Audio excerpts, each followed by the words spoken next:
Mercedes বেঞ্জের নাম শুনলেই আমাদের চোখে ভাসে বিলাসবহুল মোটর গাড়ি, কিন্তু মার্সিডিজ নামের এই মেয়েটি ছিল মার্সিডিজ বেঞ্জের গাড়ির চাইতেও ভয়ঙ্কর সুন্দর।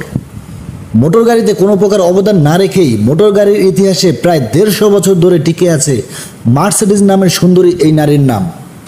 চলুন এক নজরে জেনে আসি মার্সিডিজের ইতিহাস। এমিল জেলেনিকের প্রথম মেয়ের নাম মার্সিডিজ জেলেনিক। তিনি ছিলেন একজন জার্মান ব্যবসায়ী। এমিল জেলেনিকের অটোমোবাইল ইন্ডাস্ট্রিতে সবসময় একটু আগ্রহ বেশি ছিল।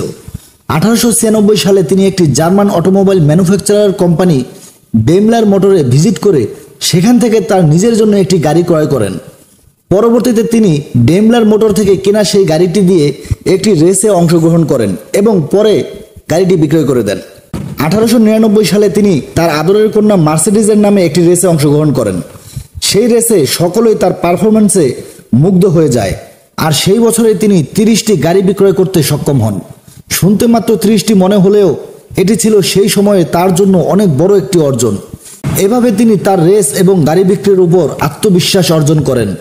একদিন এমিল জেলেনিক ডেমলার মোটরকে আরও দ্রুতগামী এবং অপেক্ষাকৃত হালকা গাড়ি প্রস্তুত করার জন্য বলেন। সাথে এও বলে বসলেন তিনি একসাথে প্রায় 36টি গাড়ি কিনবেন যদি ডেমলার মোটর তার ওই গাড়িতে তার আদরের মেয়ের নাম অর্থাৎ মার্সিডিজ ব্যবহার করে। যেই কথা সেই কাজ। 1901 সালে ডেমলার মোটর তাদের প্রথম রেসিং কার প্রস্তুত করলো, যার নাম মার্সিডিজ 350 এইচপি। গাড়িগুলো দিয়ে এমিল জেলেনিক বিভিন্ন রেসে অংশগ্রহণ করতেন এবং পরবর্তীতে বিভিন্ন এজেন্সির মাধ্যমে পুরো ইউরোপে গাড়িগুলো বিক্রি করা শুরু করেন। এইভাবে ধীরে ধীরে ডেমলার মোটরের মার্সিডিজ গাড়িটি পুরো বিশ্বে সর্বাধিক বিক্রির গাড়ির তালিকায় চলে আসে। 1918 সালে এমিল জেলেনিক যখন মৃত্যুবরণ করেন তখন মার্সিডিজ অবিবাহিত ছিলেন।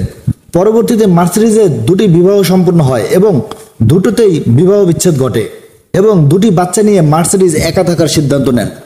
কিন্তু দুর্ভাগ্য মার্সিডিজকে পেয়ে বসেছিল। 1929 সালে ক্যান্সার আক্রান্ত হয়ে মাত্র 39 বছর বয়সে মার্সিডিজ শেষ নিঃশ্বাস ত্যাগ করেন। পরবর্তীতে ডেমলার মোটর বিখ্যাত ইঞ্জিনিয়ার কার্ল বেঞ্জের কোম্পানির সাথে চুক্তি স্বাক্ষরিত করে। তারপর তারা নতুন রূপে গাড়ি প্রস্তুত করতে শুরু করে, যার নামকরণ হয় মার্সিডিজ বেঞ্জ। এমিল জেলেনিকের মেয়ে মার্সিডিজ ও কার্ল বেঞ্জের বেঞ্জ, এই দুয়ে মিলে নামকরণ হয় বিখ্যাত মার্সিডিজ বেঞ্জ। যে নাম শুনলে কোটি কোটি মানুষ বিলাসবহুল গাড়িতে চড়ার স্বপ্ন দেখা শুরু করে আজও। আর এভাবেই ধীরে ধীরে মোটর গাড়ির ইতিহাস থেকে এমিল জেলেনিকের নাম মুছতে শুরু করে, কিন্তু তার আদরের কন্যা মার্সিডিজের নাম মোটর গাড়ির ইতিহাসে রয়ে যায়, যা আজও চলমান। এটি বিশ্বের সবচেয়ে পুরাতন বিখ্যাত কোম্পানি মার্সিডিজ বেঞ্জ।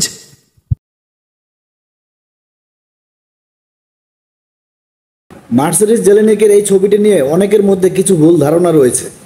অনেকেই বলে থাকে মার্সিডিজ জেলেনিক নামের এই মেয়েটি কার্ল বেঞ্জের মেয়ে, কিন্তু বাস্তবে কার্ল বেঞ্জের কোনো মেয়ে ছিল না। এরকম সুন্দর সুন্দর ঐতিহাসিক ভিডিও পেতে আমাদের সাথে থাকার অনুরোধ রইল। সে পর্যন্ত ভালো থাকবেন সবাই। আসসালামু আলাইকুম।